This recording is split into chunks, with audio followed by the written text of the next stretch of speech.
ಹಸುರಿನ ಬನಸಿರಿಗೆ ಒಲಿದು ಸೌಂದರ್ಯ ಸರಸ್ವತಿ ಧರೆಗಿಳಿದು ಆಹಾ ಓಹೋ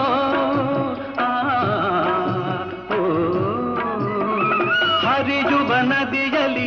ಜಾಡಿ ಹೂಬನದಲ್ಲಿ ನಲಿಯುತ್ತ ಓಲಾಡಿ ಚೆಲುವಿನ ಬಲೆಯ ಬೀಸಿದಳು ಈ ಗಂಧದ ಗುಡಿಯಲ್ಲಿ ನೆಲೆಸಿದಳು ಇದು ಯಾರ ತಪಸ್ಸಿನ ಫಲವೋ ಈ ಕಂಗಳು ಮಾಡಿದ ಪುಣ್ಯವೋ ಓಹೋ ನಾವಾಡುವ ನುಡಿಯೇ ಕನ್ನಡ ನುಡಿ ನಾವಿರುವ ತಾಣವೇ ಗಂಧದ ಗುಡಿ ಅಂದದ ಗುಡಿ ಗಂಧದ ಗುಡಿ